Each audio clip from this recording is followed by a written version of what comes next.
What's going on, Briz? It's the hottest Brit in A City. Back with another one. Today, we checking out the most twisted case you've ever heard, you've ever seen. Yeah, you've ever heard. The most twisted case you've ever heard. Let's see what's going on. A cruel monster took pleasure in the heinous methods of torture he inflicted on others as he moved from one horrific relationship to the next. But as whispers of a murder made their way to law enforcement, his final victim would tell a harrowing story from their shallow grave. And while the reign of terror would finally meet its end, everything would come crashing down in a far more jaw-dropping way, resulting in another death. Hello? Hello, this is a free call from an inmate at Santa Fe County Jail. Hey, what are you doing? So, off the jump, we already know he's a killer. I feel like he probably abuses the people that he's in relationships with, and he killed the last two, if not even more. Niggas is disgusting, lang apparently, as.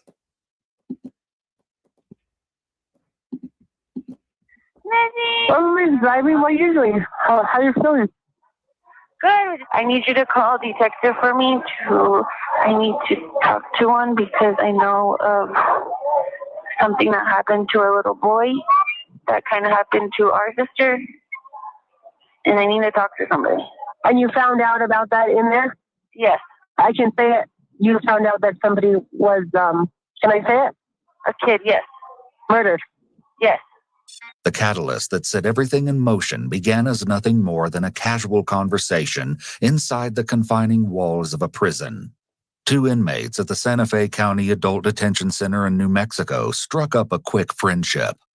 One of the women, however, had a shocking secret, and on one fateful day, she laid it all on the shoulders of her friend.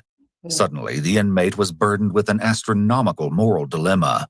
She knew she couldn't keep this kind of horrific secret to herself and placed a call to her sister. You found out that a kid was murdered in there? Yes. You mean by one of his parents? Yes, but I don't want you to... And she confessed to you? Yeah. Shortly after law enforcement received the alarming message, an urgent meeting is about to get underway. The inmate, whose identity will not be disclosed out of fear for her safety, is clearly in a state of distress and seems to be praying as she waits for detectives to enter the interrogation room. It's worse. It's worse than I thought. There's kids involved.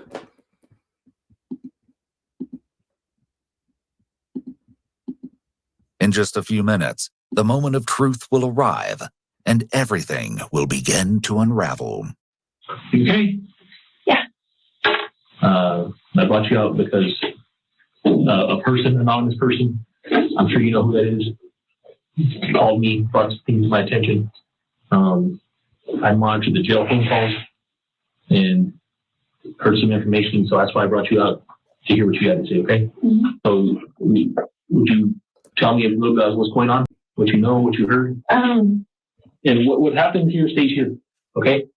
the person that told me this story is a really, really good friend of mine.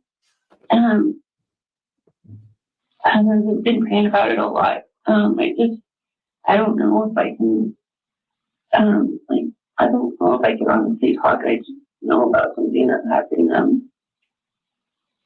like the little kid buried it somewhere, and she told me a lot of stuff, and I don't want to, I don't want to, live with this, this stuff that she told me that's awful. It has a lot to do with it. She gave me a lot of detail. I don't think I can say things. I understand it's hard because you think of this person as a friend, but at the same time, you got to think about the person it happened to. And I don't mean to bring up the past, but I understand that you had something like that happen to you and your family that was real close. Yeah. So, with that being said, you got to think about what the right thing to do is. It's possible that upon hearing the details of the inmate's own trauma was triggered. Oftentimes, when a person experiences a traumatic event, they will later act to try to rectify what happened to them in various ways. In some cases, the person can become a perpetrator themselves. while in other cases, the person may try to act to save others. This may help them to feel like they are able to reenact the trauma, but in a manner that allows them to defend themselves or stand up to the perpetrator. People who experience trauma and abuse often blame themselves for many years, or even a lifetime afterward. They tell themselves that they should have done this or that differently. They should have defended themselves. They should have fought back or reported the. When they can fight for someone else, this helps them ease that unrest and that guilt they feel for not having stood up to the perpetrator or stood up for themselves. I just wish you never told me that, so. But I think I need to think about it. Yeah. I believe that the right decision is to come forward, because you got to think these people, if it is true, they hurt somebody. Okay? Which means they have the potential to hurt somebody else, and you could keep that from happening. You just say, I don't want nothing in return. This is what I know. Do something about it. Get justice for this little boy. Yeah, some people are sociopaths and they can separate themselves from that. Some people are just psychopaths. You have to be careful. It's clear that wrestling with the decision is excruciating for the inmate. Who knows why she said this to you? Who knows if it's even true? Right. But we got to hear what you have to say. That way we can do a proper investigation and make sure that it is dealt with. Okay? I think she's scared of him too, and she gets him too, and I just know she wasn't lying by the details of the story. And her telling me, please don't tell anybody, please, like, and I promised her that I wouldn't. Because she said it, like, wasn't her fault. Like, she showed me the marks on her body, so I think he pretty much killed her son. They buried the body. She talks about, like, her boyfriend beating her, like, she's really open to that. I just was trying to comfort her one day, and I think she just. Is that how the conversation started? Kind of about? Yeah, and then she just told me. And I don't even know if she wanted to know me. She just started crying and told me, and I didn't really. Yeah. Even like, I feel like I didn't know what to do. So. The inmate sees sharing the information as a betrayal of a friend. It also seems like she empathizes with her, despite her knowledge of the horrific act her friend participated in. She stated that her friend is being abused by the guy. The inmate might see her as a victim, in a sense, but guilty of something horrific too. This may also explain the inmate's hesitation to talk. She may feel like she is further punishing her friend, who has already endured enough as a victim. Of course, from the perspective of the detectives, quickly obtaining details is crucial, and they continue to expound on the importance of doing so. Let me ask you this, though. Let's say you wait to think about it, and they both get out. Something happens there after that. How does that make you feel? What if she gets out, her boyfriend gets out, she goes back to him, and the same thing that happened to this poor little kid happens there? I don't think that would feel too good on your conscience, do you? You have kids? Yeah. How would you feel if this was your child? Yeah, I've been through that feeling. I can do the same thing. What happened with your sister? Oh, she was. Is this very similar to what happened? Yeah. What happened with that? You have to get too much of it. She was just abused by my mom's boyfriend, and he told her. Didn't tell me? Yeah. And so I know like how it affected my mom, so I think of her as my mom. So I don't think I would be doing her any good. I feel like she. Oh. Hectic. How are people getting into relationships and then you kill, like, bro, you kill a child that you're supposed to be a parent to now that you're here, and then you kill that child. Yo. Hey. The victim also. That's what touches the hardest is the kid, the child. This is disgusting. This is bad, bro. Like, she should just. I understand why she's telling the cops, especially because her little sister, like, they went through the same thing, bro. Like, her little sister was killed by her mother's boyfriend who was abusive to them. So it's understandable why she's triggered by this, because she's thinking, yo, that was my little sister, and these guys did it to someone else. Hope they catch this guy. I'm sure they will. Thing is, I know you're having a tough time, and I know this is going to be hard, but we need names. This is a potential murder. It's not going to be just as easy as us letting you go back and think about it. We know you have knowledge about this. You know what I mean? I'm hoping that you're going to be a good person. First off, what is her name? What's your family? I can't do it. I can't. I can't. It's never going to get easy because of how much you care on both sides. Law enforcement. That's why it's true because of the way he's missing. Yeah, what's going on with this cop? Doesn't he know how to play the game? He's supposed to be calm.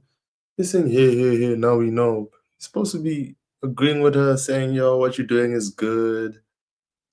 Don't worry. Tell us about it. We understand. You went through the same thing. Make her feel comfortable, bro, so she can start spilling the beans. Don't make her feel uncomfortable and then expect her to start dropping names. So there actually is a report of him missing. No. While the detectives are sympathetic to the inmate's misgivings, the gravity of the situation is enormous. They subtly inform her that if she doesn't reveal what she knows, she could potentially be facing the criminal charge of obstruction. Cornering the inmate might give them the outcome they want, as she might reveal what she knows in order to avoid criminal charges.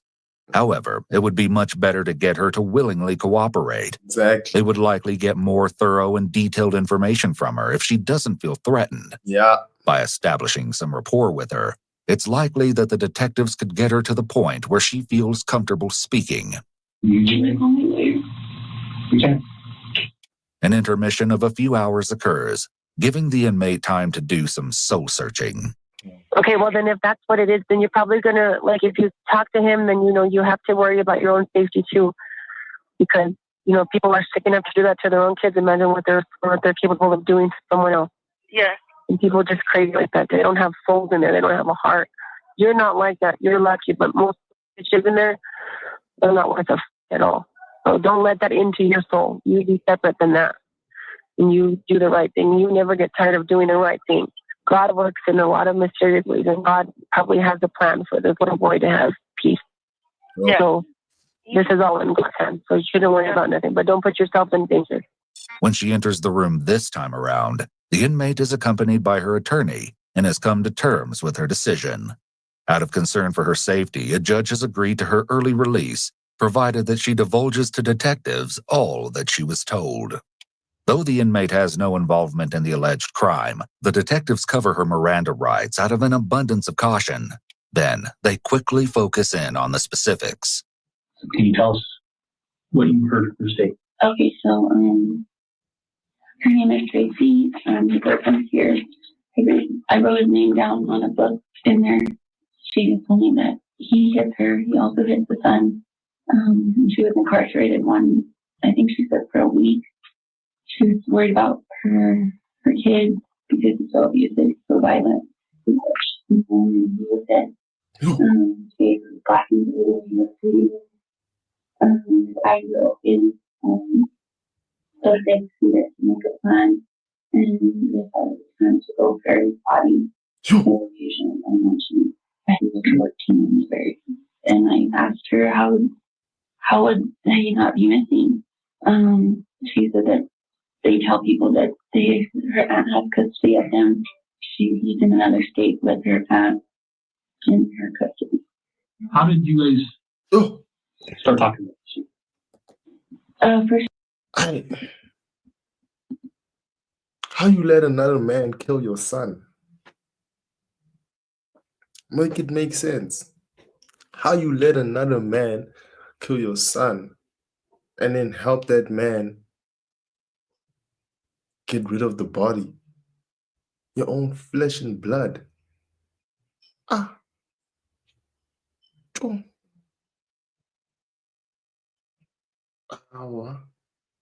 That doesn't make sense. It doesn't make sense. Now, nah, she's involved. I feel like she deserves time too for what she did. She was cooperating. She was part of it. I don't know about whether it's her son or not, man. How? She was telling me about how abusive her boyfriend is and how bad he gets and how she's afraid that he's going to kill her one day and she's worried about her kids because they're out there and he's going to get out soon. And she's afraid for their safety. So that's why she wanted to get out right away to be back with him in case he does get out. So she has 2 other kids. She lives in San Fe. San Fe City. Did she tell you whereabouts?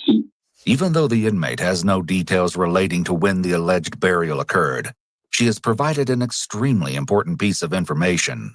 And she said her boyfriend's last name was Ferguson. And I have his first name written down. And No name on the kid? Oh, yeah, you ever. no, I don't remember his name. As the inmate mentioned previously, the woman by the name of Tracy claimed to have other children as well. Naturally, the detective sees the urgency in the situation. I told you from the get-go, I'm concerned. You just told me she had a... Yeah, she's worried about them because they're homeless right now. They're living in a truck, she says. And I asked, how does he treat your other kids? He treats the daughter very nice. But when they get in fights or she'll leave for a while, he said, you better come back or I'll kill your other kids. So he's very dangerous. He's like suicide. She's so afraid of him. Before they conclude the interview, they show the inmate some photos. First, she's presented with mugshots of a man they believe to be a suspect, and she's unable to identify him. You happen to know who that is? Yeah. Just tell you anything else about boyfriend, like anything else he does, or besides him being abusive? Yeah, doesn't. She doesn't. She has a bunch of scars all over from him. Yeah. The detectives are confident that they've collected what they need to set everything in motion, and they reassure the inmate that coming forward was the right thing to do. The interview concluded in the very early morning hours of January 25th, 2018. While detectives had their work cut out for them, they were able to identify persons of interest, Thomas Ferguson and Tracy Pena. A little digging through records confirmed that Tracy did have 2 young children, a son by the name of Jeremiah Valencia, age 14, and a daughter approximately 1 year younger than Jeremiah. The following day, on January 26th of 2018, the sheriff's office contacted known relatives of Tracy in an effort to locate Jeremiah. What they found was very troubling. Tracy's aunt and Jeremiah's godmother, Celine Miera, and Jeremiah's older half-sister, Karen Gonzalez, hadn't seen him since the previous July. More than 6 months had passed since that time. Detectives obtained text and social media messages, and the content revealed fragments of a chilling story, some of which was told by Jeremiah himself. The communication painted a heartbreaking portrait of a neglected boy whose mother's recurring problems were not at all lost on him. In late January of 2017, a sequence of messages between Jeremiah and his mother showed a worried son attempting to engage with his inattentive mother. Jeremiah wrote, "Thomas said that he's in town and he's looking for you and that he's saying that you're going to hurt yourself." He then told Tracy he loved her, but received no response. It appears he and his sister had been staying with their great aunt, as he sent a message stating that she'd told them to get ready, their mother would be coming.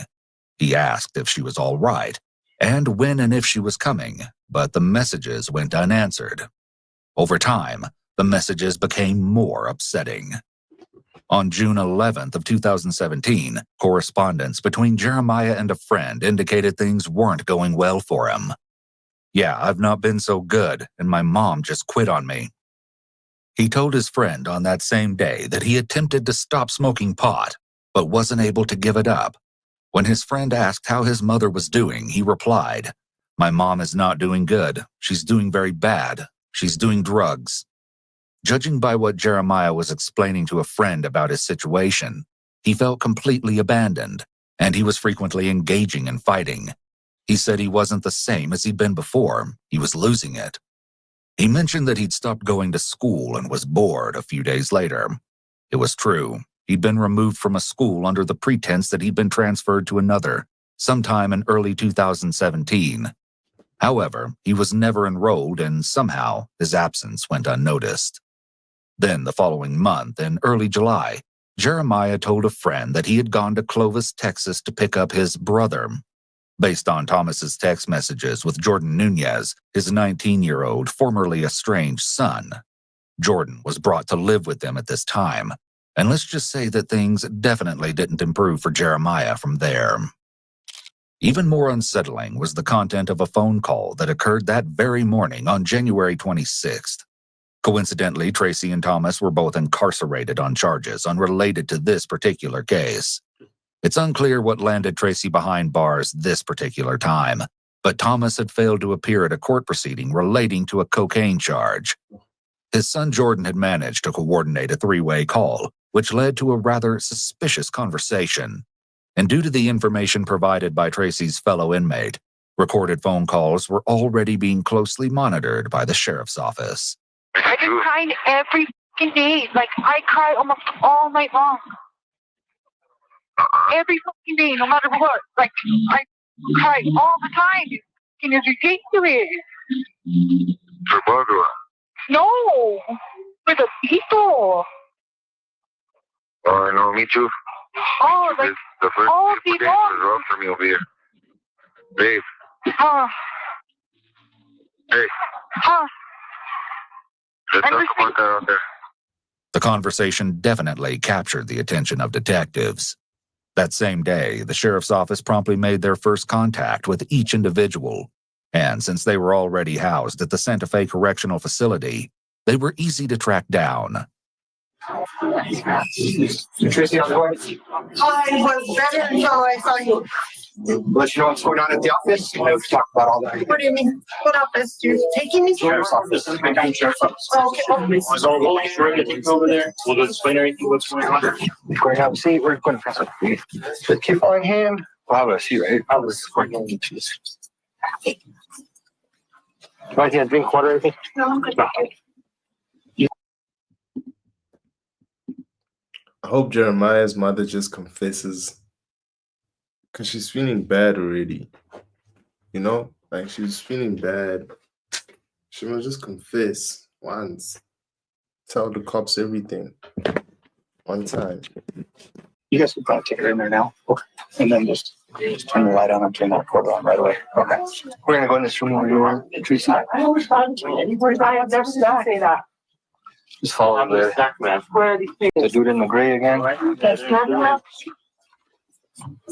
Somewhere around this time, Thomas was also brought in for questioning. I don't know what's going on, bro. Some people over there can talk to you. Someone come get you. So, that's all I know. I'm talking to Jeremy, but we should Oh, you got picked up or what? Yeah. Stunning or what are you doing? Yeah, this is my son. I haven't seen my son in 12 years. And Mom sent him to me. That's all. Oh, for real? From where? From Texas. Oh, shit. How many years? Well, I was in prison for a while. Yeah. And like I left on my phone and I was at work, and I guess he didn't answer the phone, or so I didn't answer the phone because I was working construction for all the day. Well, why don't you sit in the front with me, brother, in the blue car? We'll get you to the office and get you a water or something, bro. I'm okay. Or anything. I just don't know what's going on. Chips or yeah, I don't know either, bro. They told me just to come get you, so. A few minutes later, they arrive at the sheriff's office. Have a seat in this room, bro. Yes, sir. We're right here. Yeah, that one in the corner is good, brother. Oh. Cold in the jail.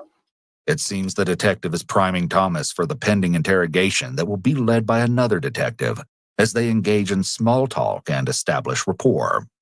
What's your son name? Jordan. Oh, well, didn't he punch some dude up north? Yeah. Yeah, because you lost him in Ferguson, huh? Yes, sir. Yeah, I heard about that, bro. As a matter of fact, Thomas's 19-year-old son, Jordan Nunez, had punched some dude. And seeing how he will soon become an integral part of this whole catastrophe, it's important to include details of the altercation that occurred the month prior. It was early the previous December, and wouldn't you know, it was all captured on video. Surveillance footage shows Jordan and a friend exiting what appears to be a grocery store around 8:15 that night. A vehicle pulls into the parking lot and parks near a white truck. Two people exit the vehicle and head for the store, But the male figure soon turns around, and we see Jordan exit the passenger side of the truck. It appears the two have words as Jordan follows the man, both heading toward the store. Then Jordan gets in the man's face and lands a sudden punch square in his jaw. We see the man and his girlfriend at the entrance at the store, immediately after the assault has occurred. It appears someone is recording the altercation on his cell phone. Police respond and speak with the man. Do you want to press charges? What do you want to do, man? Yeah, I'm thinking about pressing charges. So it's a yes or no? Yes. Yeah? Okay. They also catch up with Jordan, and he makes an intriguing comment as he gives his side of the story leading up to when he threw the single punch. When he called me name. What did he call you? He called me. We just need to get in the fight over, but, I'm a hothead, Perhaps an indication of his true temperament. The theory will be further supported as the story wears on. Back in the interrogation, the rapport building between the detective and Thomas continued. Are you guys living up north now, or where you living? That's where I was living till I came in here. Oh, okay. The detective kept at the conversation for an extended period of time while another detective was speaking with Tracy down the hall. She'd been advised of her Miranda rights and agreed to shed light on the situation. Well, she gave her version of it. The main focus of the interrogation was to establish her children's whereabouts. According to Tracy, her daughter was in the care of Thomas's son Jordan, while she and Thomas were both incarcerated. She claimed Jeremiah, on the other hand, had run away a few weeks earlier. When asked why she hadn't reported the 14-year-old child as a runaway, she explained that she had active arrest warrants. Naturally, she wanted to avoid contact with law enforcement. But during the interrogation, Tracy's story soon changed. She provided conflicting statements and, when confronted, she referred back to her prison visit a few months prior that spanned November 24th through the 26th. And that was precisely when a glimpse into the true horror of the situation began to show itself. According to official police documents, Tracy explained that it started when she returned to her Santa Fe rental home on November 26th, upon release from her latest stint at the detention center. Once there, she located Jeremiah on his futon bed, wrapped in a blanket. However, upon a closer look, it was clear that he wasn't sleeping. His eyes were wide open, his stare blank. His body was completely stiff, lifeless. Up to that point, it seemed the story could be viable. However, the tale then became foggy, as Tracy provided a particularly vague sequence of events. After realizing that her son Jeremiah was dead, Tracy found Thomas in the garage of the rental home. She informed Thomas of what she'd observed. Then Thomas allegedly moved Jeremiah from the futon to a vehicle, departed the premises with Jeremiah's body, and later returned by himself. She claimed that they never spoke about what happened. However, given that Tracy's story had already evolved just during the course of her short interview, detectives were likely questioning the validity of her account. A couple of weeks later, on December 6th, which would have marked Jeremiah's 14th birthday, Thomas allegedly drove Tracy to a secluded location a few miles east of their residence. They exited the vehicle and walked a short distance, at which time Thomas informed Tracy that her son's body had been buried nearby. At this time, it was pretty clear that a conversation with Thomas was in order, and the rapport-building phase had more than run its course. The detective quickly cut to the chase. Can I speak to you in private? Yeah. Just you. Can we talk in private? This is private right here. The open citizen watching us. I'm all out of that. No. They're all getting out. Excuse me. Let's go. It's an unconventional setting for an interrogation as we strain to pick up bits and pieces of dialogue recorded by a detective's body camera. But the most important elements are captured, and you won't believe what Thomas is about to divulge. I didn't do that to him. What he told me to do is that whenever she went into the house, that Jeremiah looked at kids and turned different. So he had to be, when I went outside, he had to be like, one of them turns different. That's one of them turns different. I laid him on the side. He was facing like this. And when he was talking in the castle, he was looking up like that. Like one stared. Yeah, like, I don't know, like weird. Like, that's not the way I laid him down. He broke down crying, she broke down crying. I don't know. They talked about something. That's where my mind's at. You know what I mean? I don't. They're trying to blame me. You know what I'm saying? Why would your own son blame me? An interesting topic that we'll soon hear more of. Then, Thomas's concern swiftly transitions to what Tracy's daughter may or may not be saying. All she remembers is being at the house. She's not saying anything. So we don't have it. Her saying, Mom did it. Not saying it. George talking about it. Morning. We will find out. I have nothing but confidence in my team, myself and my lieutenant, they will commander this. How are you because I don't even know if he did it. I didn't know who was in the living room with them when they were there. Listen, you'd be amazed at what forensic science can do. Okay? I don't know if you watch TV, but there's some similarity. But I have to gas crime scenes first. Once we find them, we're gonna have all my office of the medical examiner. Okay? Then we figure out how we died.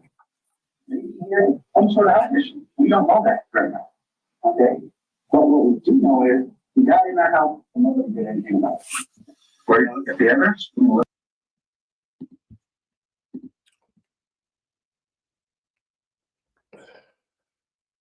I think this man killed Jeremiah. They almost had me. Maybe the mother was involved in some way.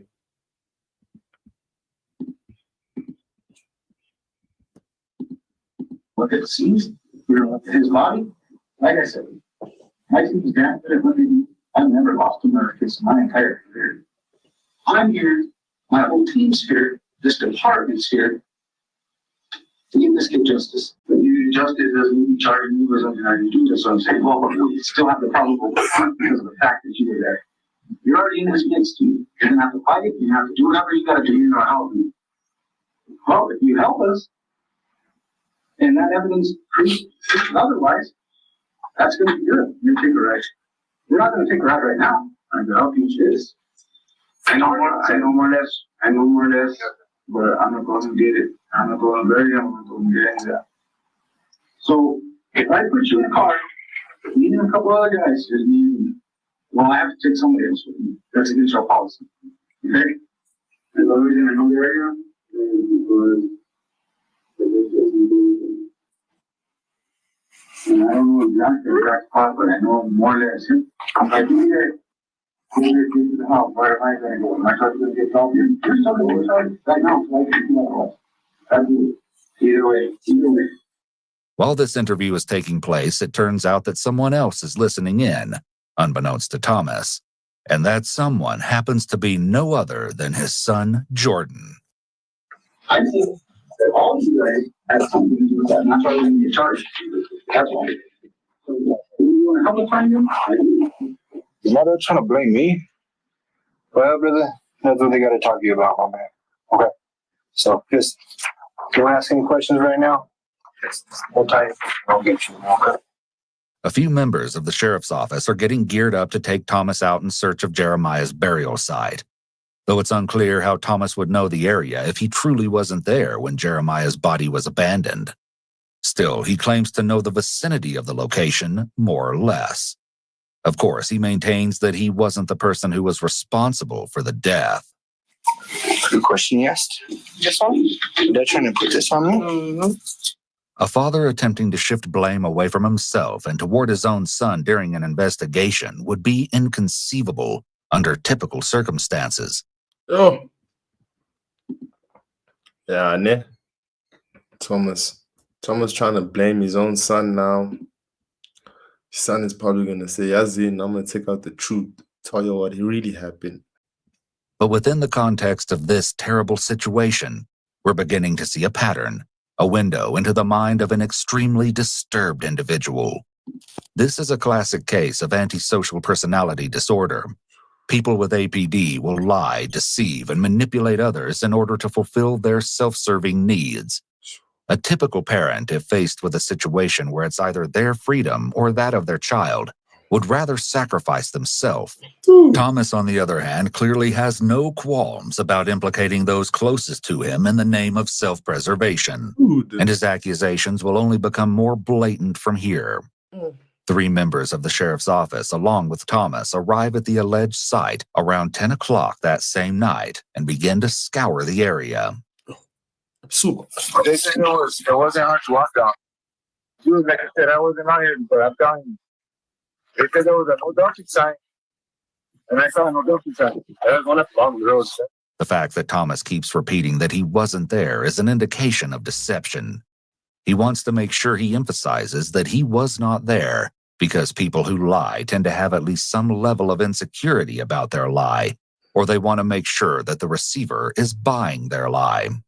This type of repetition is called emphasis in verbal communication analysis. People can engage in emphasis either verbally or in nonverbal ways. When liars try to omit information or provide false information, their emphasis will typically appear unnatural, such as in Thomas's case. They continue to make their way through the rough terrain, but what they're looking for isn't clear. One of the detectives requests more information. Hey, Tomas says, you like in a blanket?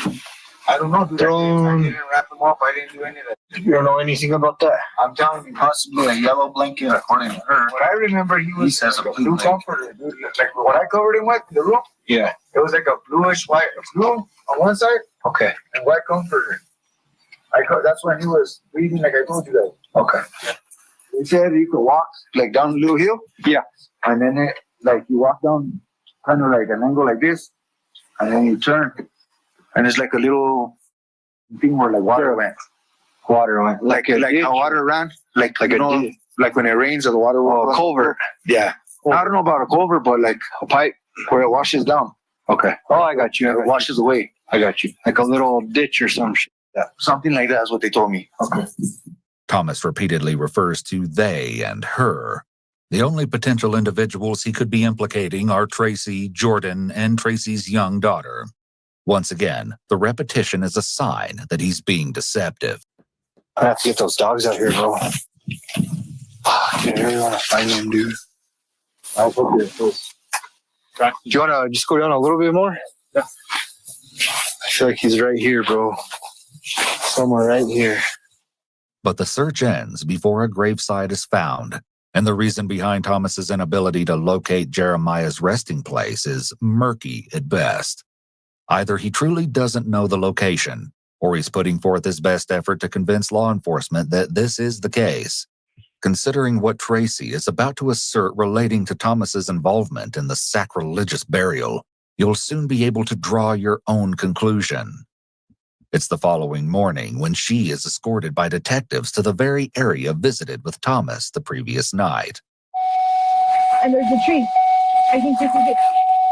After just several minutes on site, they approach the location where Tracy believes Jeremiah's body may be hidden.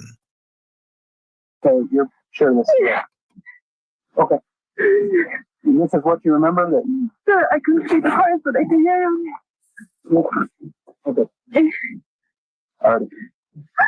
Did you want to say anything to him? Let me go back to you. Or, do me a favor, go back to yours, go to Juan Medina, and mark it up. We're going to take good care of it. I don't care. I'm going to put it on the rest of my life. I don't care. It's my fault that he's gone. But Like I told you, I won. he's my priority. I've been thinking about since I got this case in. Putting my whole heart into this. Okay? I said me and Jordan were talking about this the other day, like a week before I got arrested. It was how we could call the cops on him or what we could do.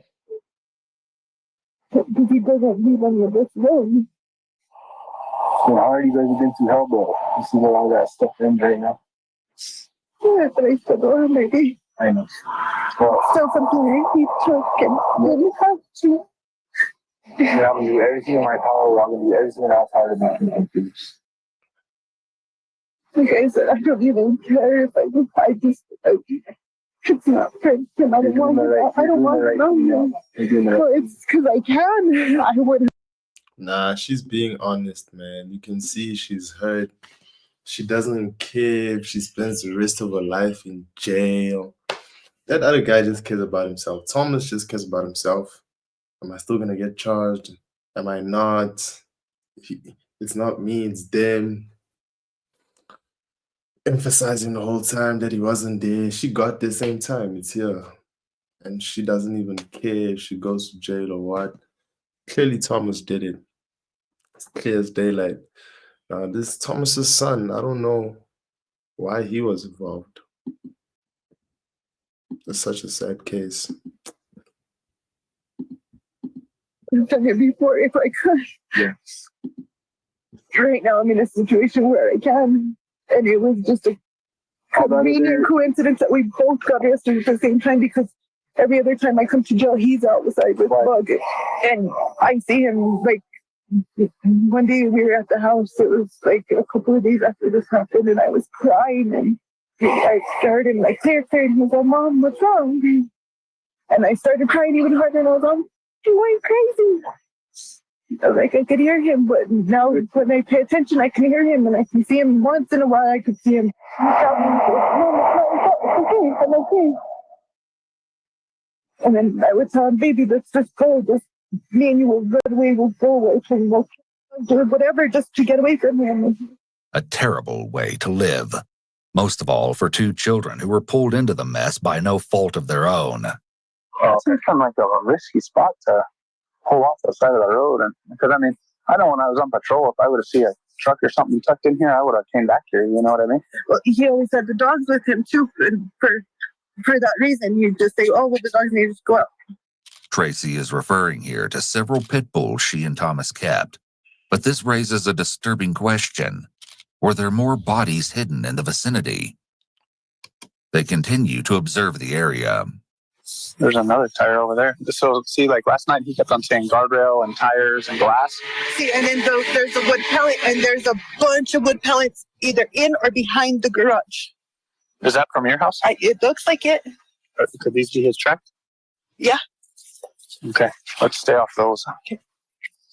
Hey, we want to stay off these tracks because she said he backed in right here. I walked that way too, but I mean, there's still good impressions. That's how I figured out that he had put a GPS tracker on my phone, was because even when I turned it off, he could still find where I was at. Crazy. Oh, this dude is no good. My poor Jordan, he was already like, he was all, the only way we're going to get rid of him is if we kill him. So that's the only way we're going to get away from him. I was like, we can. Like, we'll figure out something. And we were all like grasping at straws. And then Glug, she was like my main concern after. Like, I was like, and she was.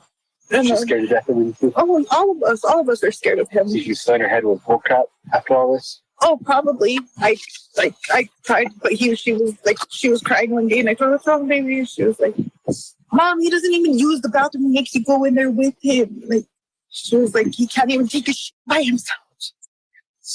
And he would be like, "Come here," and then I'd be like, "Dude, I want to stand there with you." How did he do that? So that he could know where I was at, because he always thought I was going to call the cops. And then when we were in the hotel, he would disconnect the phone and he would hide the phone. The kidnapping charge that he's on. Yeah. I looked it up, because I was looking up a court case, and there's a charge and all this stuff that wasn't on his paperwork, but it's because they dismissed the charge. Yeah. And all he got was the kidnapping. Still a pretty serious damn charge. It was true. Thomas had an extensive criminal history, including violent offenses that spread over the previous 20 years. In fact, he'd later be referred to by the New Mexico State Police Chief as a career criminal. He'd more than earned the title. In 2003, he was found guilty of battery on a household member in Santa Fe. In 2015, Thomas pleaded guilty to kidnapping and aggravated battery against a household member. His sentence consisted mostly of supervised probation. The following year, in 2016, a criminal complaint was filed in Sandoval County, New Mexico. Apparently, when Thomas's probation officer checked in on him, a woman who was his girlfriend at that time answered the door and seemed to be exhibiting signs of battery. Upon word of the occurrence, a Santa Fe prosecutor filed a motion to revoke Thomas's probation. A judge found that he had indeed violated his probation. However, instead of serving the remainder of his sentence in prison, as recommended by a state probation officer, the judge allowed Thomas to remain on probation. On November 20th of 2017, the Santa Fe District Attorney's Office filed yet another motion to revoke Thomas's probation. This time around, he'd absconded. He'd failed to report to his probation officer the previous summer, and he'd moved to a different residence without being permitted to do so, as required by the court. Approximately 1 week later, Jeremiah was dead. I don't want to know everything that happened, but I want you guys to know everything that happened. I want to know everything. Well, I want you guys to know everything that happened to me. I don't want to know the details of it. It hurts too much. The stuff I already know is too much. Tracy was right. It was all too much. And before all was said and done, another life would meet its untimely end, one that no one could have ever predicted. You never said anything about beating him or anything like that? He said that, like, he scratched my car, but I had to hit him. And then he said something about hitting him with the car and, like, stuff like that. But I thought he was just talking because Jeremiah never, he is a tough kid. He never complained. You know what I mean? Yeah. He never, and he wouldn't tell me, he just told me, I can handle it. He's not, I can handle it. Yeah. Don't worry, Mom, I'm strong. I got this. And he got mad one day because he was going to hit Jeremiah, and I told him, I got up and I was like, don't touch him. And he was like, you want to beat you instead? I said, yeah. And so he beat the out of me. I had 2 black guys. He broke my nose. I think Thomas was afraid of Jeremiah growing up, getting bigger, and beating the shit out of him. He would have. I think he had already tried once he threw the chemicals at him and stuff. Yeah. He was like, this kid is too much. Like, You heard that correctly. Jeremiah had chemicals thrown on him, and that wasn't even the worst of it. I think you're exactly right. That's exactly what it was. He knew Jeremiah was going to be bigger and stronger and smarter than him, and he saw him as a threat. Yep. People with antisocial personality disorder can have very primitive instincts in the sense that they often have to feel like the alpha or the dominant member of the family, the group, or the gang. We don't know a lot about Jeremiah's personality, but maybe the young boy had qualities that Thomas sensed were a threat to his alpha role in the home. Additionally, people with antisocial personality disorder demand total obedience from those they believe they lead. They will often feel insulted or personally attacked if someone in the family or group defies or challenges them. They will often retaliate against that person, only they will do so in a manner that is far more severe than whatever the family member or group member did to them. People with antisocial personality are highly spiteful and vindictive, so this contributes to the severity of their retaliation against others for what they perceive as an offense. They also hate being exposed to the group as being a tyrant, even if they are. If, for instance, Jeremiah called Thomas out for being unfair or cruel, Thomas was exposed to the rest of the family and his position of power and control in the household was jeopardized. Or at least, this could have been the way Thomas saw it. Cadaver dogs arrive at the scene as law enforcement prepares for the next steps in recovering what they believe to be Jeremiah's remains.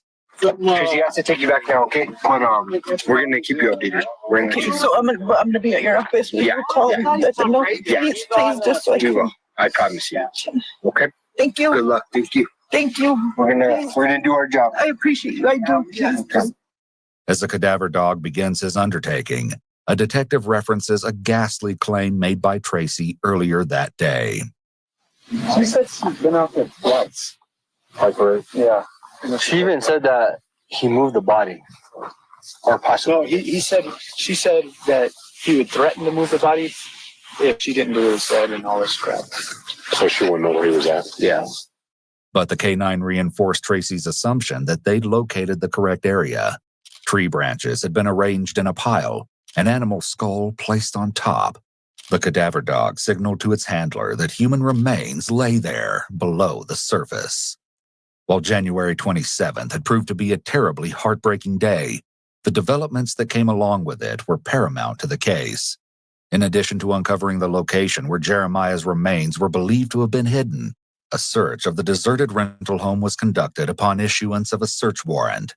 And within those walls, haunting glimpses into the terrible conditions where Jeremiah spent the unbearable ending to his young life would be exposed. Look for blood in the bathroom and in the bathtub.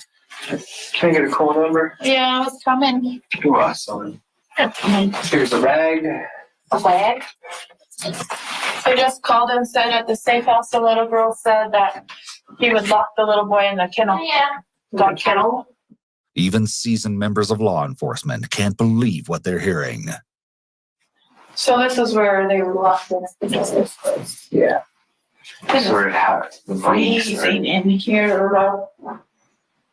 On January 28th, the following day, an extremely complex and intricate excavation was carried out at the burial site. Various members of law enforcement went to great lengths to preserve evidence. After several hours of painstaking efforts, the plastic storage container was finally extracted from the ground where it had been dumped upside down. An autopsy was performed on Monday, January 29th, the morning after remains believed to be those of Jeremiah had been located, and the findings were deeply disturbing. Law enforcement would become privy to all of the horrendous details relating to how the injuries were sustained as the story would continue to unfold. And as you'll see, the types of cruel wounds inflicted on the child could have only been conjured up by the most evil of minds. Jeremiah's younger sister was able to shed some light on how her brother had met his horrific end, though she wasn't able to provide the full, gruesome picture. She underwent 2 separate forensic interviews. This type of interview is conducted with minors for the purpose of getting information about it or any violence the child may have witnessed. Initially, on January 26th, when asked where Jeremiah was, she stated that he was living with a relative of Thomas in the city of Mora, New Mexico. Coincidentally, her answers relating to Jeremiah's alleged whereabouts mirrored those that had been provided by Jordan during an interview he'd participated in at the sheriff's office that day. Tracy's daughter underwent her second forensic interview after speaking with her mother on January 27th. Tracy directed her to reveal the whole ugly truth, and this time around, her daughter's answers to questions were significantly different. Based on her account, Jeremiah's last few weeks at that rental property could only be described as hell on earth. Yeah. Thomas had abused Jeremiah to the point that he needed a cane to walk, and at times would use a wheelchair. Horrifyingly so, Thomas would often confine Jeremiah to a dog kennel. The little girl stated that Tracy would slip Jeremiah food and water so long as Thomas wasn't aware. She confirmed that Jeremiah had died around November 26th after suffering an especially brutal beating at the hands of Thomas. After the blow subsided, a bloodied Jeremiah was shoved into a kennel by Thomas, and also Jordan. Tracy's daughter assumed that was where he died. Sometime after he was gone, according to the account, Thomas and Jordan then moved Jeremiah's body to a futon located in one of the bedrooms. A few days later, Thomas, Tracy, and Jordan transported Jeremiah's remains to the isolated burial site. Tracy's daughter stated that she remained at home. Thomas provided her with explicit instructions. Should anyone ever ask where Jeremiah was, she was to state that he was living in Mora, New Mexico. However, the story behind the tragic death of a young boy was much more sordid than originally met the eye. It was a case where looks certainly were deceiving. The most unimaginable of betrayals was about to be exposed. You'll be absolutely stunned by what you're about to hear. I think they were posing on it, her and her boyfriend. Even women will kill a child. They will. She said she didn't crying though. No, sadness in her eyes whatsoever. Like the details she told me was just like, what the that's how I know this is true, because of the details. Tracy put on a completely different front at the scene where Jeremiah's body was disposed of. Yo, Tracy almost got me. Tracy almost got me. No, Tracy almost got me, Braids. I won't lie to you. Like, she's crying. Thomas was too worried about himself. But now, Tracy's friend is like, when she told the story, she didn't really care. Oh. She's sobbing intensely, typical of the way any mother would be grieving her deceased child. Tracy appears to be in severe emotional pain. However, the inmate has described the behaviors of a person with severe antisocial personality disorder. No remorse, no empathy, no taking accountability, and no regret for what she allegedly admitted to the inmate relating to what she and Thomas did to Jeremiah. If what the inmate is saying is true, this means that Tracy has the ability to morph from a cold-blooded killer, void of any empathy or remorse, to a seemingly grieving mother. Oh. Shockingly so, it appears those tears at Jeremiah's resting site were not at all genuine, but purely manufactured. Yeah, some people are sociopaths and they can separate themselves from that. You have to be careful.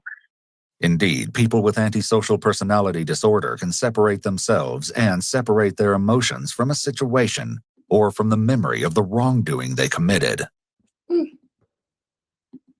The way she was acting, she deserves an Oscar. She said that they would throw chemicals on him, torture him, pretty much. And she said he was a brat, he was a little ass. So to me, she didn't care about him. She does anything. Because I heard her talking to other girls about her kids. She won't need the other one. Failing to mention a deceased child could be interpreted as a parent being in denial, which can be typical of someone who is suffering mentally and emotionally. However, the angle the inmate presents on Tracy's behaviors is one of complete lack of empathy and regret. Maybe Tracy was just trying to be hard. Or she was trying to be smart. Because remember, they also played a call where she was on the phone with Thomas. And she was saying, good to you, I feel bad about it. And Thomas was like, hey, we'll talk about this on the outside. So it's either already she was covering her tracks or she actually feels bad. All right.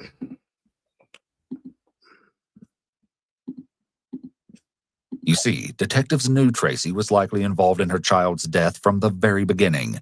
Armed with the preliminary information provided by the informant, they weren't buying Tracy's claims that she was just another victim, thrown into the mix of unfortunate lives who'd crossed paths with evil. Among the leads that came pouring into the Santa Fe Sheriff's Office during those first several days was a crucial account that started with another phone call.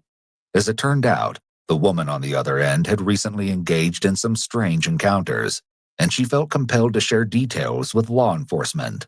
The detective visited the woman, her husband, and their daughter at their home that very evening on January 29th, and what they had to say would answer quite a few questions.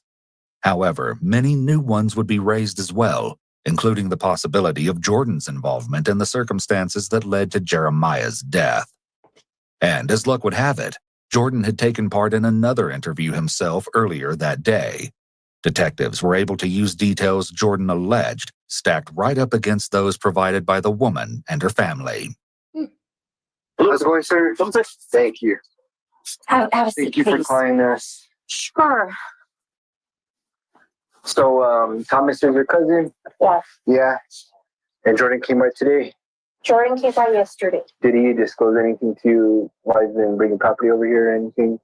He said that they lived in a house. They were renting a house or something in Albuquerque or Mambel or something, and they needed to move out of there because it was haunted or something. And was this recently? No, it's been like a month or two. Then, several weeks prior to this interview, she explained, there was an evening when Thomas showed up, unannounced, with Jordan, Tracy, Jeremiah, and Tracy's daughter. She invited everyone in for dinner. However, Tracy and Jeremiah stayed behind in their vehicle. According to Thomas, Jeremiah was sick. After dinner, Thomas's cousin packed meals for Tracy and Jeremiah and took them to the vehicle. However, she wasn't able to observe much at the time, other than it appeared that Jeremiah was seated in the back of the vehicle.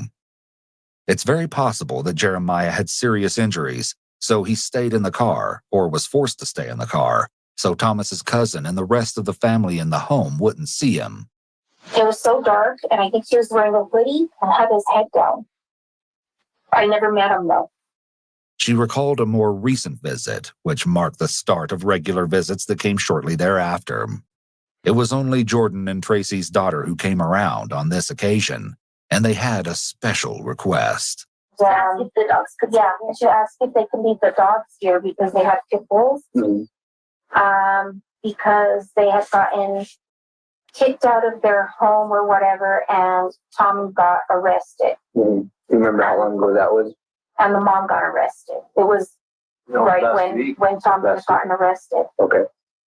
In the days that followed, Jordan and Tracy's daughter visited the woman's home on multiple occasions, mostly tending to the pit bulls. When she inquired about Jeremiah, she was told that he was at a boys' ranch.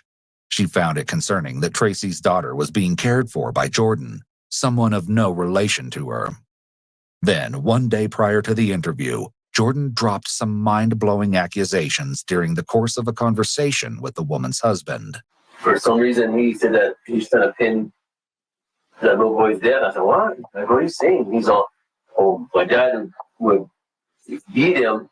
And he said he tried to get out one day and he put a gun to his face and brass knuckle or something like that. He goes, if you say anything, you better say this or I'll kill you.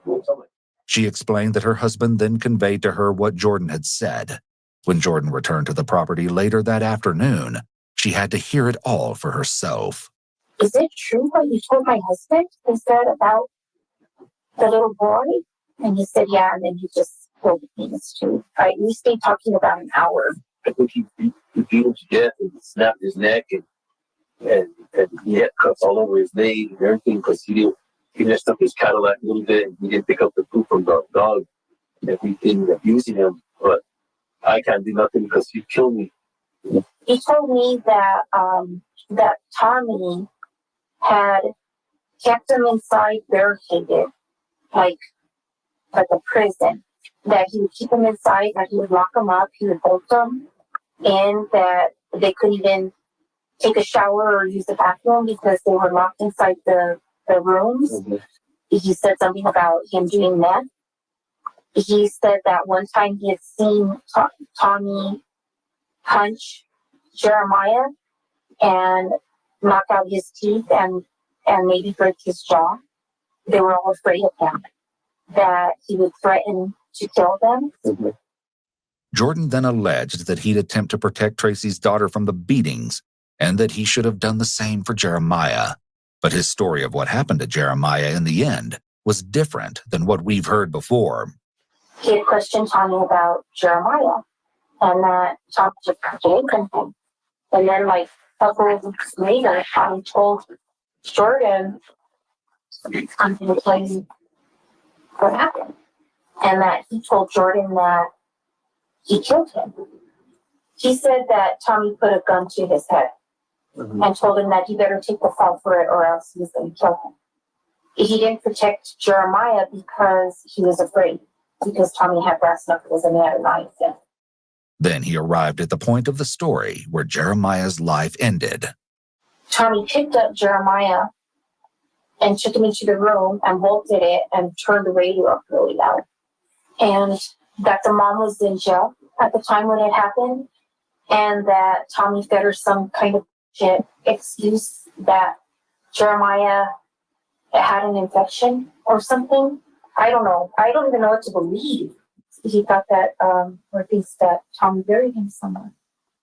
However, this version definitely didn't agree with the one Jordan had provided to law enforcement earlier that day. It was far more detailed. Apparently, his own self-preservation instincts kicked in at that very time. Like father, like son, as they say. Knowing full well that Thomas was attempting to pin the whole thing on him, the floodgates opened, and the most horrendous of details finally came spilling out. Please be advised that the following segment may be disturbing for some viewers. According to Jordan, Thomas beat Jeremiah with brass knuckles, a cane, and a homemade spear in addition to a 5-pound hammer and his steel-toed boots. He would lock Jeremiah in a kennel and forced him to wear adult diapers. Thomas would urinate on him. Thomas's extremely cruel behaviors demonstrated his enjoyment of the process of inflicting pain and suffering on others. And it seems that he enjoyed doing this to those who were vulnerable and weaker than him. That's so disgusting. That's so disgusting. People with severe antisocial personality disorder can often display this particular trait, where they enjoy the process of developing and thinking about torture methods, and then they enjoy the process of inflicting these methods slowly upon their victims. Doing so slowly allows them to extend the process and the enjoyment longer. They derive a sense of power and control. It's both the planning and thinking phase and the actual process of inflicting that give them satisfaction. Jordan alleged that Jeremiah had been strangled to the point that he lost consciousness on more than one occasion. Each time, Jordan was sure Jeremiah's life had been brought to an end, but Jeremiah continued to awaken, only to endure more excruciating torture. He confirmed that Jeremiah's final beating occurred during Tracy's prison stay toward the end of the previous November. The altercation began in the living room of the dilapidated residence. Thomas allegedly punched Jeremiah in the face and on his body repeatedly, then dragged him through the kitchen, the bathroom hallway, and into Thomas's room. Once there, Thomas continued to punch a bleeding Jeremiah in the face with such force that some of his teeth were said to have been knocked out. It was then that Thomas shoved Jeremiah's lifeless body into a dog kennel. By this time, Jeremiah was likely deceased, as far as Jordan alleged. According to Jordan's version, Thomas pointed a sawed-off shotgun at him and ordered Jordan to assist with his nauseating plan. Jeremiah's body was moved to the shoddy black futon in his own bedroom, and that was where Tracy reportedly located her son on November 26th, when she returned home upon her release from the detention center. Jeremiah was then moved yet again to the garage on the premises.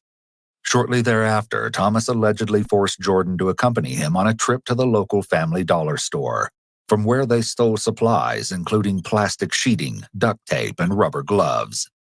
When they returned home to their garage, Jordan asserted that Thomas threatened to harm both him and Tracy if they didn't assist him in disposing of the child's body. Jordan and Thomas wrapped Jeremiah's body in the plastic sheeting and duct tape. His remains were then forced into a plastic storage container. In order to close and secure the lid, Thomas allegedly knelt on top of the container and wrapped it in duct tape. It was approximately 2 to 3 days before Jeremiah's remains were disposed of yet again. This time, it was the deserted spot near the highway where Thomas forced Tracy to watch as he and Jordan dug the hole that was intended to serve as Jeremiah's final resting place. It seems Jordan had failed to provide some essential details while pleading his case to the cousin. Or maybe he'd done his best to not reveal his role in the whole catastrophe. A chilling thought. And perhaps the cousin was pondering the very same thought. She reiterated that she feared for the safety of her own family. In addition, she expressed her worry for Tracy's young daughter. I can't give you too much information about the case, but I understand you guys are worried about your safety, of course. We have made arrests so far, and some information has been discovered, of course, to arrest these people on that. At that time, Jordan had joined Tracy and Thomas at the Santa Fe Detention Center. As the interview neared its close, the detective explained that remains were recovered, and though it was believed they are those of Jeremiah, DNA and dental records were to be used to confirm the identity with certainty. The investigation continued at a rapid pace, and the storage unit was searched on January 30th, the following day. Sure enough, the items uncovered behind those locked doors just further confirmed the absolutely chilling nature of the disastrous situation. A wheelchair and a large hammer were among the evidence recovered. A few days before, back on the morning of January 26th, you probably remember when Tracy and Thomas spoke on that three-way call coordinated by Jordan, prior to both parties being transported to the sheriff's office. I've been crying every fucking day. Like, I cry almost all night long. Every fucking day, no matter what. Like, I fucking cry all the time. It's ridiculous. For Barbara. No, for the people. Tracy doesn't sound like she's blaming Thomas for Jeremiah's death. She speaks as if it was inevitable, the way a parent would talk about their child passing from an accident or illness. No, Jeremiah's death was not inevitable in any way. And there was more to that conversation.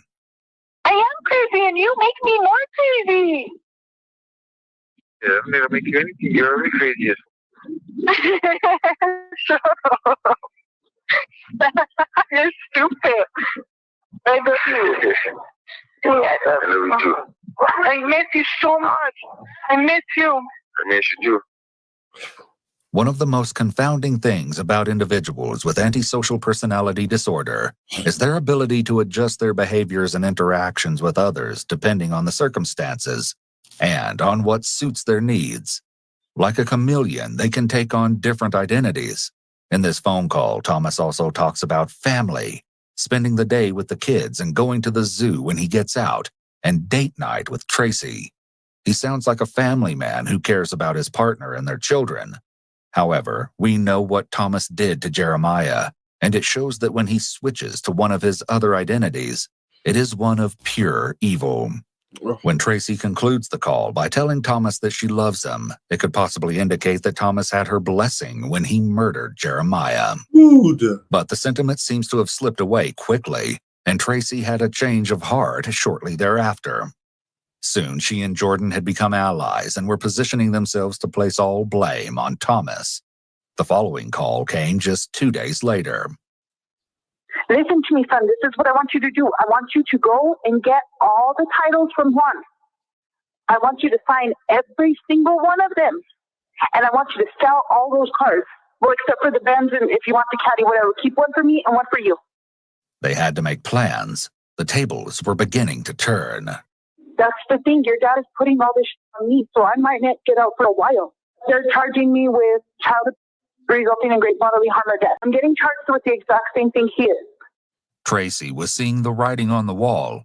Despite that, while her son's body was being extracted from the ground at that very time, she was still able to take some satisfaction in an alleged conversation between the police and Thomas, one that she shared with Jordan. And he got all hurt and fucking almost started crying and some more shit because the cop told him, "You're a child killer. You like to beat women and children. And if we had the death penalty, you would fry, motherfucker." And his dad was all freaking out. Tracy's laugh shows her lack of concern for whatever consequences Thomas has to face. A stark contrast from 2 days prior, when she and Thomas were saying how they love and miss each other. It seems like the members of this family are able to shift in and out of different identities, depending on the circumstances. It should also be noted that during the phone calls with Jordan and Thomas, Tracy certainly does not sound afraid, nor is she compliant in her interactions with Thomas, despite previous footage of Tracy sobbing and appearing like a helpless victim when in the presence of police. Typically, domestic violence victims have been forced into compliance because they fear that fighting back, or even arguing back, could trigger the perpetrator to be abusive. Tracy overall presents as an individual with no remorse and little to no feeling for her dead son, who was murdered after enduring unthinkable torture. Tracy then reassured Jordan that Thomas's fate had been sealed, according to police. He was a pay for what he did. Oh, yeah, he's going to. The cops told me that they were like, "We promise no matter what happens, he's not going to get out. Like, he's going to spend the rest of his life in prison." That prophecy would prove true, just not in the way you'd imagine. Their days were numbered. The truth was making itself known, and Jeremiah's existence couldn't be erased. The kid, known for his caring, friendly nature, had made an impact on many during the course of his short life. It came as no surprise when Jordan received the same charge referenced by Tracy. Of course, he maintained he'd had no part in the killing, as heard in a conversation with his sister on January 31st. They charged me with child abuse and cause of death. I didn't even touch Jeremiah. He looked up to me. I loved him. He made me help him get rid of the body. He had me at gunpoint. Obviously, law enforcement didn't buy his claims. Thomas continued his theme, as evidenced from the following prison phone call that occurred in early April, likely between Thomas and his mother. If they really were to look at things, they could tell that Julian did this because he already changed the story so many times, so he's the one who's lying. Whenever this stuff happened, I was asleep in my room. They were jumping around. I thought they were messing around, wrestling and stuff, and I yelled at them to cut it out, and I went back to sleep. Of course, from there, all blame fell on Jordan. But as the three defendants continued to maneuver, the charges remained, and rightly so. According to the autopsy, the cause of Jeremiah's death was determined to be blunt force trauma. and there was no question that he'd suffered ongoing abuse and torture. He had multiple jaw fractures and a recent fracture in his left hand. In addition, 3 of his ribs had been fractured, and signs of healing indicated the injury had occurred well before his death. However, the most unbelievably shocking development of all occurred at the end of April, and it would change everything. One more life had come to an end. It happened within a prison cell at the Santa Fe County Detention Center. The decedent had threaded a bedsheet through an opening between a metal bar and a window, a small area that lacked the sealant needed to prevent such an act. Thomas Ferguson was dead. On the wall read, "I died here." In a letter found nearby, he professed both his innocence and his love for Tracy.